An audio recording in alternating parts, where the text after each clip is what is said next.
നമസ്കാരം. ആദ്യ വാർത്തയിലേക്ക് സ്വാഗതം. അതിജീവിക്കാൻ കേരളം.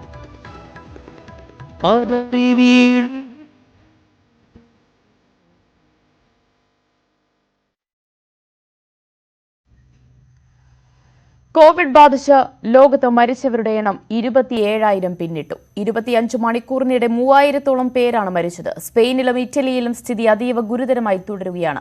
അമേരിക്കയിൽ രോഗികളുടെ എണ്ണം 1 ലക്ഷം കടന്നു. 24 മണിക്കൂറിനിടെ 17,000-ലധികം പേർക്കാണ് രോഗബാധ സ്ഥിരീകരിച്ചത്. ജീവൻ രക്ഷാ ഉപകരണങ്ങൾക്ക് ലോകവ്യാപകമായി നേരിടുന്ന ക്ഷാമമാണ് വലിയ പ്രതിസന്ധി സൃഷ്ടിക്കുന്നതെന്ന് ലോകാരോഗ്യ സംഘടന വ്യക്തമാക്കി.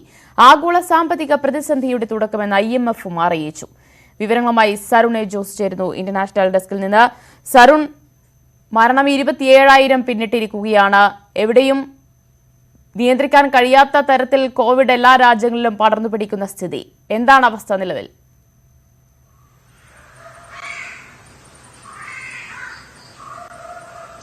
ദിവ്യ, ഒരു വ്യത്യാസവുമില്ലാതെ, രാജ്യങ്ങളുടെ വ്യത്യാസമില്ലാതെ മഹാമാരി പടർന്നു പിടിക്കുകയാണ്. കഴിഞ്ഞ 24 മണിക്കൂറിനിടെയാണ് ലോകത്ത് ഏറ്റവും കൂടുതൽ പേർ മരിച്ചിരിക്കുന്നത്. 3200 പേരാണ് കഴിഞ്ഞ 24 മണിക്കൂറിനിടയിൽ ലോകത്ത് മരിച്ചിരിക്കുന്നത്. 64,000 പേർക്കാണ് പുതുതായി രോഗബാധ സ്ഥിരീകരിച്ചിരിക്കുന്നത്. ഏറ്റവും കൂടുതൽ ആളുകൾ മരിച്ചത് ഇറ്റലിയിലാണ്. 919 പേരാണ് ഇന്നലെ മാത്രം ഇറ്റലിയിൽ മരിച്ചത്. ഇറ്റലിയിൽ മരണസംഖ്യ 9,100 കഴിഞ്ഞിരിക്കുന്നു. സ്പെയിനിൽ 773 ഇന്നലെ മരണം. ഇവിടെ മരണസംഖ്യ 5000 പിന്നിട്ടിരിക്കുന്നു.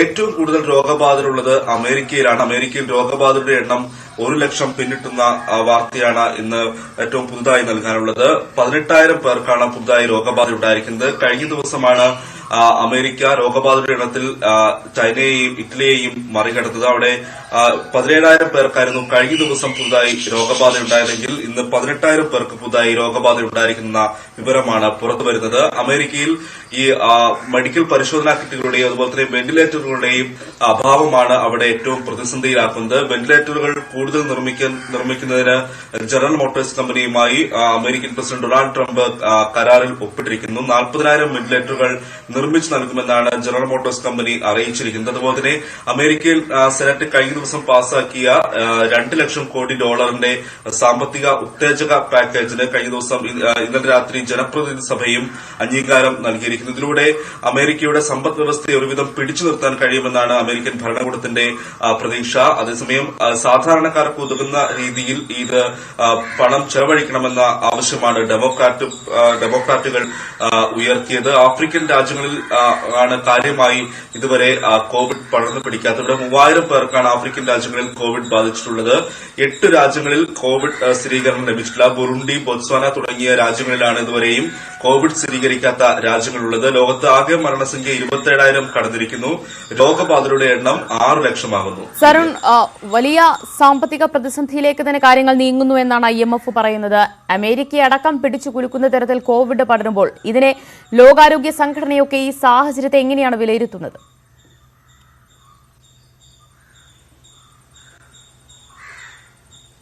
ദിവ്യ, അന്താരാഷ്ട്ര നാണ്യനിധി കഴിഞ്ഞ ദിവസം അഭിപ്രായപ്പെട്ടത് 2008 സമാനമായ ഒരു സാമ്പത്തിക പ്രതിസന്ധിയിലേക്ക് ലോകം പോകുമെന്ന് തന്നെയാണ്. അമേരിക്ക നിന്നുള്ള സാമ്പത്തിക വിദഗ്ധരുടെ അഭിപ്രായം. ശരി, ചില സാങ്കേതിക തടസ്സങ്ങൾ. ഇന്റർനാഷണൽ ഡെസ്കിൽ നിന്ന് സരുണാണ് വിശദാംശങ്ങൾ നൽകിയത്. കോവിഡ് ബാധിച്ച് ലോകത്ത് മരിച്ചവരുടെ എണ്ണം 27,000 പിന്നിട്ട് കഴിഞ്ഞിരിക്കുകയാണ്.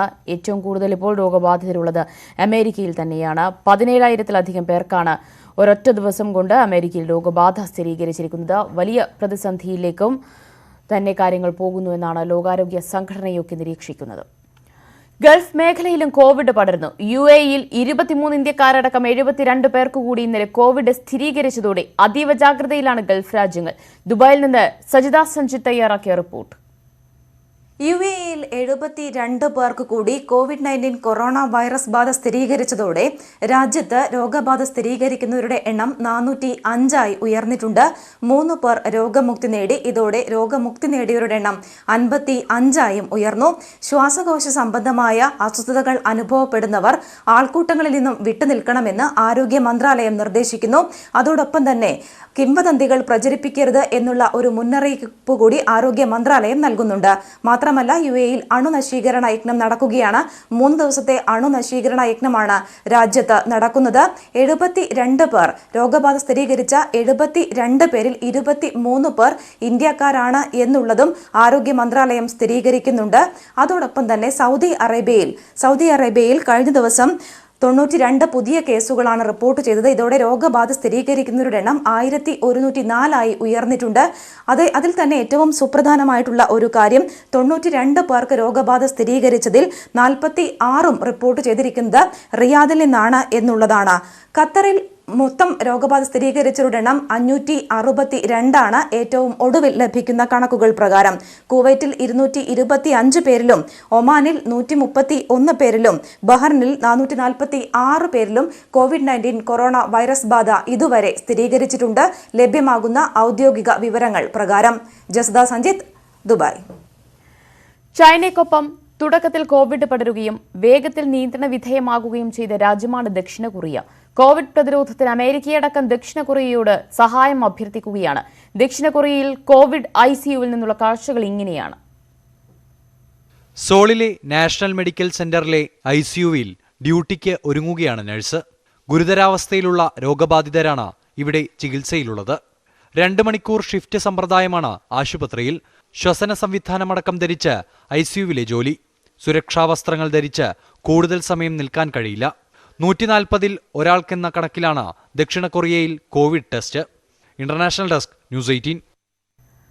എല്ലാ ജില്ലകളിലും കോവിഡ് ബാധിച്ചതോടെ കൂടുതൽ കരുതലോടെ കേരളം. സംസ്ഥാനത്ത് നിലവിൽ 164 പേരാണ് കോവിഡ് സ്ഥിരീകരിച്ച ചികിത്സയിലുള്ളത്. കാസർഗോഡ് സ്ഥിതി അതീവ ഗുരുതരമാണെന്നാണ് വിലയിരുത്തൽ. ഇതുവരെ സാമൂഹിക വ്യാപനം റിപ്പോർട്ട് ചെയ്തിട്ടില്ലെങ്കിലും സാധ്യത തള്ളിക്കളയാനാകില്ലെന്നാണ് ആരോഗ്യവകുപ്പ് ചൂണ്ടിക്കാട്ടുന്നത്. ഇതര സംസ്ഥാനങ്ങളിൽ നിന്ന് കേരളത്തിലേക്കുള്ള ചരക്ക് നീക്കം ഉറപ്പുവരുത്തണമെന്നാവശ്യപ്പെട്ട് മുഖ്യമന്ത്രി പ്രധാനമന്ത്രിക്ക് കത്തയച്ചു. വിശദാംശങ്ങളുമായി ഞങ്ങളുടെ പ്രതിനിധികൾ ചേരുകയാണ്. ആദ്യം തിരുവനന്തപുരത്ത് നിന്ന് VS അനു ചേരുകയാണ്. അനുവിലേക്കെത്താം. കാസർഗോഡ് വിശദാംശങ്ങളാണ് ആദ്യം KV ബൈജു നൽകും. ബൈജു, കാസർഗോഡ് സ്ഥിതി അതീവ ഗുരുതരമായി തന്നെ നീങ്ങിക്കൊണ്ടിരിക്കുന്നു. ഇന്നലെ മാത്രം 34ഓളം കേസുകൾ കോവിഡ് സ്ഥിരീകരണം അവിടെ വന്നിരിക്കുകയാണ്. എന്താണ് നിലവിലെ സാഹചര്യങ്ങൾ? അവിടെ ഒരു കമ്മ്യൂണൽ സ്പ്രെഡ്, ഒരു സാമൂഹ്യ വ്യാപനം ഉണ്ടായി എന്ന വിലയിരുത്തൽ നിലവിലുണ്ടോ?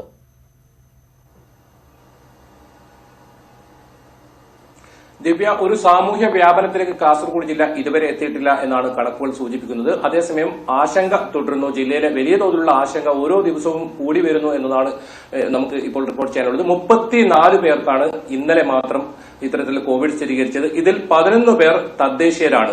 അതായത് സമ്പർക്കത്തിൽ ഏർപ്പെട്ടവരുമായി വന്ന ഇത്തരത്തിലുള്ള പോസിറ്റീവ് കേസുകളാണ്. ഇപ്പോൾ 81 കാസർഗോഡ് ജില്ലയിൽ ആകെ വൈറസ് ബാധ സ്ഥിരീകരിച്ചവരുടെ എണ്ണം. എന്തായാലും ഇത് ഇനിയും ഉയർന്നേക്കുമെന്ന ആശങ്ക തന്നെയാണ് ആരോഗ്യവകുപ്പ് നമ്മോട് ഇത്തരത്തിൽ പങ്കുവെക്കുന്നത്. ഇത് തുടർ ചികിത്സയ്ക്കും മറ്റും വലിയ വെല്ലുവിളിയാണ് കാസർഗോഡ് ജില്ലയിൽ ഉയർത്തുന്നത്. അതിന് പരിഹാരം ഉണ്ടാകുമെന്നാണ് കഴിഞ്ഞ ദിവസം മുഖ്യമന്ത്രിയും സൂചിപ്പിച്ചത്. അത് അടിയന്തരമായി ജില്ലയിൽ അത്തരത്തിൽ ക്രമീകരണങ്ങൾ ഉണ്ടാക്കാനുള്ള സജ്ജീകരണങ്ങളും മുന്നോട്ട് പോവുകയാണ്. എന്തായാലും വലിയ ആശങ്ക തന്നെയാണ് കാസർഗോഡ് ജില്ലയിൽ നിൽക്കുന്നത്. നിലവിൽ ആകെ ആശ്വാസമുള്ളത് ഒരു സമൂഹ വ്യാപനത്തിലേക്ക് ഇത് എത്തിയിട്ടില്ല കാസർഗോഡ് ജില്ലയിൽ എന്നതാണ്. മറ്റൊരു ഏറ്റവും എടുത്തു പറയേണ്ട ഒരു കാര്യം, 308 പേരുടെ പരിശോധനാ ഫലം ഇനിയും വരാനുണ്ട്. നമ്മൾ കഴിഞ്ഞ ദിവസങ്ങളിൽ റിപ്പോർട്ട് ചെയ്ത പോലെ തന്നെ 77 പേരാണ് ഇത്തരത്തിൽ വലിയ ആശങ്ക ജില്ലാ ഭരണകൂടത്തിന് ആശങ്ക ഉണ്ടായത്. അതിൽ നിന്നാണ് 34 ഫലങ്ങൾ ഇന്നലെ വന്നത്. ഇനിയും കൂടുതൽ ആ ഒരു സമ്പർക്ക പട്ടികയുമായി ബന്ധപ്പെട്ട ഫലങ്ങൾ തന്നെയാണ് വരാനുള്ളത്. മറ്റൊരു കാര്യം, ഇത്തരത്തിൽ പോസിറ്റീവ് ആയവരുടെ റിപ്പീറ്റ് ടെസ്റ്റ് എടുക്കാനുണ്ട്. അത് ഇനിയും വൈകാനുള്ള ഒരു സാധ്യതയും ചൂണ്ടിക്കാട്ടുന്നുണ്ട്. കാരണം കോഴിക്കോട് നിന്നാണ് ഇപ്പോൾ നിലവിൽ ഇത്തരത്തിൽ പരിശോധന നടത്തുന്നത്. വളരെ വൈകിയാണ് കാസർഗോഡ് ജില്ലയുടെ ഈ പരിശോധനാ ഫലങ്ങളും എത്തുന്നത്. അതുകൊണ്ട് തന്നെ ഇവരുടെ റിപ്പീറ്റ് ടെസ്റ്റും ഇത്തരത്തിൽ വൈകുന്നുണ്ട്. എന്തായാലും 81 പേർ വിവിധ ആശുപത്രികളിലായി കാഞ്ഞങ്ങാടും കാസർഗോഡുമായി ഇപ്പോൾ ഇത്തരത്തിൽ ചികിത്സയിലുണ്ട്. കോഴിക്കോട് നിന്ന് അശ്വിൻ വല്ലത്തോട് ചേരുന്നു. അശ്വിൻ, ഇന്നലെ ഒരു കേസ് കൂടി കോഴിക്കോട് സ്ഥിരീകരിച്ചിരിക്കുകയാണ്. COVID-19 സ്ഥിരീകരണം വന്നിരിക്കുന്നു. എന്താണ് നിലവിൽ കോഴിക്കോട് സാഹചര്യങ്ങൾ? എത്രത്തോളം ആശങ്കാജനകമാണ് അവിടെ?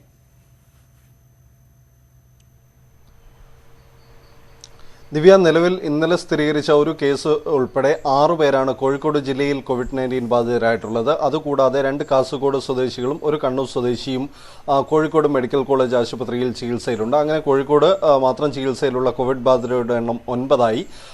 ആകെ കോഴിക്കോട് ജില്ലയിൽ ആകെ നിരീക്ഷണത്തിൽ 10,474 പേർ നിരീക്ഷണത്തിൽ തന്നെ കഴിയുന്നുണ്ട്.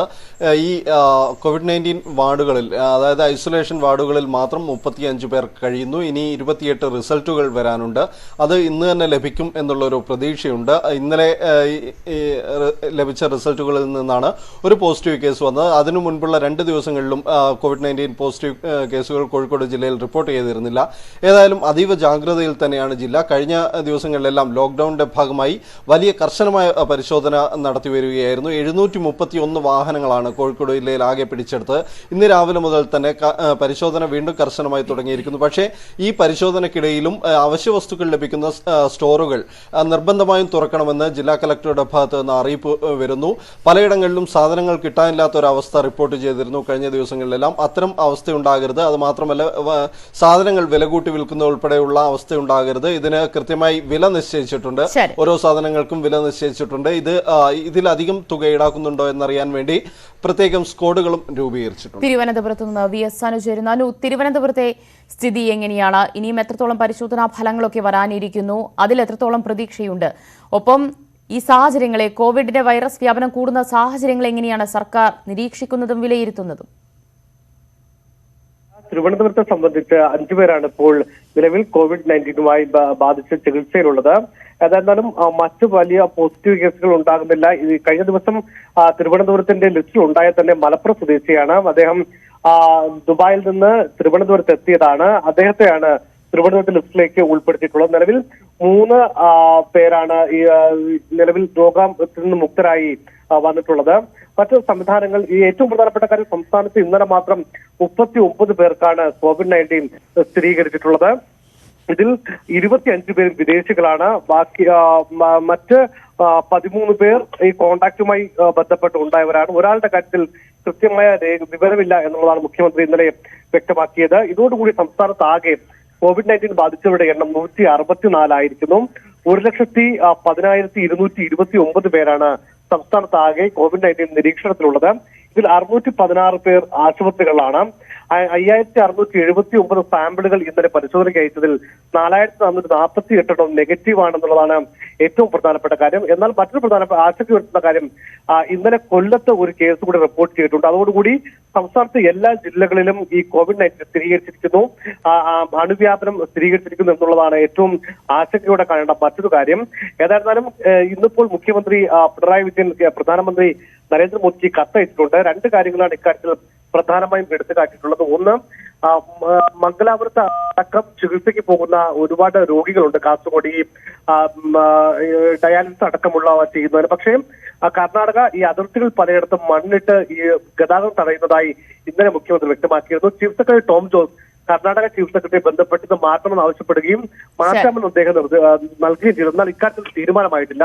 മാത്രമല്ല, പലവ്യഞ്ജനങ്ങളുടെ വരവും വേണം. ഇക്കാര്യങ്ങളൊക്കെ ആവശ്യപ്പെട്ടാണ് മുഖ്യമന്ത്രി പ്രധാനമന്ത്രിക്ക് കത്തയച്ചിരിക്കുന്നത്. ശരി, കോഴിക്കോട് നിന്ന് അശ്വിൻ വല്ലത്ത് ചേരുന്നു. അശ്വിൻ, എന്താണ് കൊച്ചിയിൽ നിന്ന് ഡാനി പോൾ ചേരുന്നു. ഡാനി, എന്താണ് കൊച്ചിയിലെ സാഹചര്യങ്ങൾ? ഇനിയും നിയന്ത്രണങ്ങൾ എത്രത്തോളം ശക്തമാക്കേണ്ടിയിരിക്കുന്നു എന്ന് ജില്ലാ ഭരണകൂടം പറയുന്നത്? ദിവ്യ, നിയന്ത്രണങ്ങൾ കൂടുതൽ കർശനമായി തന്നെ ദിവസങ്ങൾ മുന്നോട്ട് കൊണ്ടുപോകുമെന്നാണ് അറിയിച്ചിരിക്കുന്നത്. പ്രത്യേകിച്ച് ജില്ലയിൽ 15 രോഗികൾ, കോവിഡ് പോസിറ്റീവായ 15 പേരാണ് ആശുപത്രികളിലുള്ളത്. ഒരു സമൂഹ വ്യാപനത്തിന്റെ ഒരു ലക്ഷണങ്ങളൊന്നും ജില്ലയിൽ ഇതുവരെ പ്രകടമായിട്ടില്ല എന്ന് തന്നെയാണ് ആരോഗ്യവകുപ്പ് നൽകുന്ന സൂചനകൾ. എങ്കിൽ കൂടിയും ശക്തമായ ജാഗ്രത പുലർത്തേണ്ടതുണ്ട്. ഇന്നലെ 517 പേരെയാണ് നിരീക്ഷണത്തിലേക്ക് മാറ്റിയിരിക്കുന്നത്. ഇതോടുകൂടി 3919 പേർ വീടുകളിലും ആശുപത്രികളിലുമായി നിരീക്ഷണത്തിലുണ്ട്. 35 പേരാണ് ആശുപത്രിയിൽ നിരീക്ഷണത്തിൽ തുടരുന്നത്. അതോടൊപ്പം തന്നെ കഴിഞ്ഞ 2 ദിവസങ്ങളിലായി ജില്ലയിൽ ഇതുവരെയും പോസിറ്റീവ് ഫലങ്ങളൊന്നും വന്നിട്ടില്ല എന്നുള്ളതും ഒരു ആശ്വാസകരം തന്നെയാണ്. 12 സാമ്പിളുകൾ ഇന്നലെ ലഭിച്ചതിൽ 12 നെഗറ്റീവ് ആയിരുന്നു. അതോടൊപ്പം ഇന്നലെ 24 സാമ്പിളുകൾ അയച്ചിരിക്കുന്നുണ്ട്. 71 സാമ്പിളുകളുടെ പരിശോധനാ ഫലമാണ് ഈ ദിവസങ്ങളിൽ പ്രതീക്ഷിക്കുന്നത്. എന്തായാലും പോലീസ് ഇതിന്റെ ഒരു സാഹചര്യത്തിൽ തന്നെ നിരീക്ഷണങ്ങളും കർശനമാക്കി തരുകൊണ്ട് തന്നെ മുന്നോട്ട് പോവുകയാണ്. ശരി, കൊല്ലത്ത് നിന്ന് വി വിനോദ്, കൊല്ലത്തും കോവിഡ് സ്ഥിരീകരിച്ചിരിക്കുകയാണ്.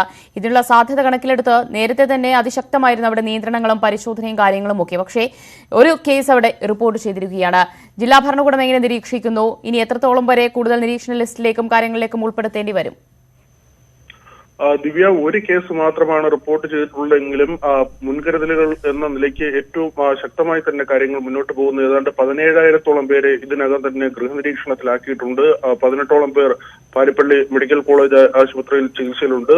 ദിവ്യ പറഞ്ഞതുപോലെ തന്നെ ഒരു കേസ്, അത് ഏറ്റവും ഒടുവിലായാണ് കൊല്ലം ജില്ലയിൽ ഒരു കേസ് റിപ്പോർട്ട് ചെയ്യപ്പെടുന്നത്. ദുബായിൽ നിന്നെത്തിയ ആളാണ്, 48 വയസ്സുള്ള വ്യക്തിയാണ്. അദ്ദേഹത്തെ സംബന്ധിച്ച് അദ്ദേഹത്തിന്റെ യാത്രകൾ തന്നെയാണ് ഏറ്റവും അധികൃതരെ കുഴയ്ക്കുന്നത്. കാരണം അദ്ദേഹം വിമാനത്താവളത്തിൽ എത്തിയ ശേഷം ഓട്ടോറിക്ഷയിൽ തമ്പാനൂർ ബസ് സ്റ്റാൻഡിലേക്ക് എത്തുകയും അവിടെ നിന്ന് KSRTC ബസ്സിൽ കൊല്ലത്ത് വരികയും പ്രാക്കുളത്തെ വീട്ടിലേക്കും ഓട്ടോറിക്ഷയിലാണ് പോയത്. അതിനടുത്തുള്ള ദിവസങ്ങളിൽ സ്വകാര്യ ആശുപത്രിയിലും സമീപത്തെ PH സെന്ററിലും അദ്ദേഹം പോയിരുന്നു. അതുകൊണ്ട് തന്നെ അവിടെ അദ്ദേഹവുമായി ഇടപെട്ടവരെ കുറിച്ചുള്ള വിശദാംശങ്ങൾ തേടുക എന്നത് അധികൃതരെ സംബന്ധിച്ച് വലിയ വെല്ലുവിളിയുള്ള കാര്യമാണ്. പക്ഷേ കൃത്യമായി ഓരോരുത്തരെയും കണ്ടെത്താനുള്ള ശ്രമങ്ങൾ നടത്തുന്നുണ്ട്. അതിൽ ഇതിനകം തന്നെ അദ്ദേഹത്തിന്റെ പ്രൈമറി കോണ്ടാക്ടുകൾ എന്ന നിലയ്ക്ക് നിരവധി പേരെ കണ്ടെത്തി. അദ്ദേഹത്തിന്റെ വീട്ടിൽ തന്നെയുള്ള 5 പേരെയാണ് ഇപ്പോൾ ആശുപത്രിയിലേക്ക് മാറ്റിയിട്ടുള്ള. ആ തരത്തിൽ കൃത്യമായി ആരോഗ്യവകുപ്പിന്റെ പ്രവർത്തനങ്ങൾ നടക്കുന്നുണ്ട്. ഏതായാലും പോലീസിന്റെ പരിശോധനകളും വിട്ടുവീഴ്ചയില്ല. കൃത്യമായ പരിശോധന, ഗതാഗത പരിശോധന ഉൾപ്പെടെ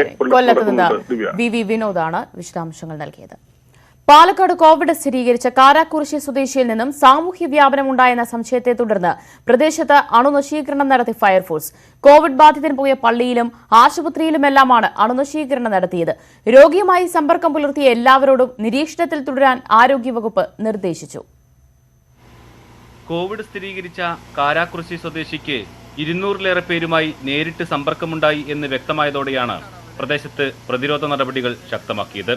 പള്ളി, primary health centre, bank, ATM counter, covid ബാധിതന്റെ വീട് എന്നിവിടങ്ങളിലാണ് ഫയർഫോഴ്സ് അണുനശീകരണം നടത്തിയത്. ഇയാൾ സമ്പർക്കത്തിലേർപ്പെട്ട വ്യക്തികളോട് കർശന നിരീക്ഷണത്തിന് വിധേയമാവണമെന്ന് ആരോഗ്യവകുപ്പ് നിർദ്ദേശിച്ചു. KSRTC കണ്ടക്ടറായ ഇയാളുടെ മകന്റെ പരിശോധനാ ഫലത്തിനായി കാത്തിരിക്കുകയാണ് ആരോഗ്യവകുപ്പ്. ആളുകൾ പുറത്തിറങ്ങാതിരിക്കാൻ പോലീസ് പരിശോധനയും കർശനമാക്കി. പഞ്ചായത്തും ബോധവൽക്കരണ പ്രവർത്തനങ്ങൾ നടത്തുന്നുണ്ട്. അതേസമയം റൂട്ട് മാപ്പിൽപ്പെടാത്ത പ്രദേശങ്ങളിലും കോവിഡ് ബാധിതൻ സഞ്ചരിച്ചിട്ടുണ്ടെന്ന് നാട്ടുകാർ പറയുന്നു. രോഗിയുടെ മകന്റെ പരിശോധനാ ഫലം പോസിറ്റീവായാൽ കൂടുതൽ പേരെ നിരീക്ഷണത്തിൽ പാർപ്പിക്കേണ്ടി വരുമെന്നും ആരോഗ്യവകുപ്പ് വ്യക്തമാക്കി. ന്യൂസ് 18 പാലക്കാട്.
ഇടുക്കിയിലെ കോവിഡ് ബാധിതനായ പൊതുപ്രവർത്തകന്റെ സഞ്ചാരപഥം ആരോഗ്യവകുപ്പ് പുറത്തുവിട്ടു. കഴിഞ്ഞ മാസം 29 മുതലുള്ള വിവരങ്ങളാണ് പുറത്തുവിട്ടത്. തിരുവനന്തപുരം മുതൽ വിവിധ സ്ഥലങ്ങളിൽ ഇദ്ദേഹം സഞ്ചരിച്ചിട്ടുണ്ട്. വിപുലമായ ബന്ധങ്ങളുള്ള ആളായതിനാൽ പൂർണ്ണ വിവരങ്ങൾ ലഭ്യമായിട്ടില്ലെന്നാണ് ആരോഗ്യവകുപ്പ് നൽകുന്ന വിശദീകരണം. ഇടുക്കിയിലുള്ള ഒരാളുടെ യാത്രയുടെയും സമ്പർക്കത്തിന്റെയും വിവരങ്ങൾ അമ്പരപ്പിക്കുന്നതാണ്. അദ്ദേഹം ഒരു പൊതുപ്രവർത്തകനാണ്. എല്ലാവരും ജാഗ്രതയോടെ കഴിയേണ്ട ഈ ഘട്ടത്തിൽ ഒരു പൊതുപ്രവർത്തകനിൽ നിന്ന് ഈ രീതിയിലൊരു സമീപനമാണോ ഉണ്ടാകേണ്ടത്? കോവിഡ് പ്രതിരോധത്തിൽ ഭയാശങ്കയില്ലാതെ മലയോര ജില്ല മുൻപോട്ട് പോകുമ്പോഴാണ് പൊതുപ്രവർത്തകന് വൈറസ് ബാധ സ്ഥിരീകരിച്ചത്. വിദേശിയിൽ നിന്നാണ് ഇദ്ദേഹത്തിന് പകർന്നത് എന്നാണ് സംശയം. മറയൂരിലെ ആദിവാസി കുടികളും അട്ടപ്പാടിയും ആലുവയും മലപ്പുറവും തിരുവനന്തപുരവുമെല്ലാം ഇദ്ദേഹം സന്ദർശിച്ച സ്ഥലങ്ങളിൽപ്പെടുന്നു. മന്ത്രിമാരും ഉന്നത നേതാക്കളും അടക്കമുള്ളവരുമായി ഇദ്ദേഹം നേരിൽ സംസാരിച്ചിട്ടുണ്ട്. പ്രാഥമിക വിവരങ്ങൾ ഉൾപ്പെടുത്തിയുള്ള റൂട്ട് മാപ്പാണ് ആരോഗ്യവകുപ്പ് പുറത്തുവിട്ടത്. ചില ദിവസം 200 കിലോമീറ്ററോളം വരെ സഞ്ചരിച്ചിട്ടുള്ള തിരക്കേറിയ വ്യക്തിയായതിനാൽ തന്നെ സമ്പർക്കം പുലർത്തിയ മുഴുവൻ പേരെയും കണ്ടെത്തുക പ്രായോഗികമല്ല. അതുകൊണ്ടുതന്നെ ഇദ്ദേഹവുമായി അടുത്തിടപഴകിയ ആളുകൾ ആരോഗ്യവകുപ്പിനെ അറിയിച്ച് സ്വയം നിരീക്ഷണത്തിലാവുകയെന്ന നിർദ്ദേശം ജില്ലാ ഭരണകൂടം നൽകിയിട്ടുണ്ട്. പൊതുപ്രവർത്തകനായതിനാൽ എല്ലാവരെയും ഓർത്തിരിക്കുക അപ്രായോഗികമാണെന്നതിനാൽ സമ്പർക്കം പുലർത്തിയവർ ആരോഗ്യവകുപ്പിനെ അറിയിക്കണമെന്ന് കോവിഡ് ബാധിതൻ തന്നെ വാർത്താക്കുറിപ്പ് ഇറക്കുകയുമുണ്ടായി. മാർച്ച് 26-നാണ് രോഗം സ്ഥിരീകരിച്ചതിനെ തുടർന്ന് ഇദ്ദേഹത്തെ തൊടുപുഴ ജില്ലാ ആശുപത്രിയിൽ ഐസൊലേഷനിലേക്ക് മാറ്റിയത്. ഭാര്യയും മക്കളും മകന്റെ ഭാര്യയും ഉൾപ്പെടെയുള്ളവർ ആരോഗ്യവകുപ്പിന്റെ നിരീക്ഷണത്തിൽ വീട്ടിലാണ്. ആരോഗ്യവകുപ്പ് പുറത്തുവിട്ട റൂട്ട് മാപ്പിൽ MLA ഹോസ്റ്റലും പാർട്ടി ഓഫീസും അടക്കമുള്ള സന്ദർശന വിവരങ്ങളും KSRTC ട്രെയിൻ യാത്രകളും ഉൾപ്പെടുന്നു. ന്യൂസ് 18 ഇടുക്കി. ഒരിടവേള.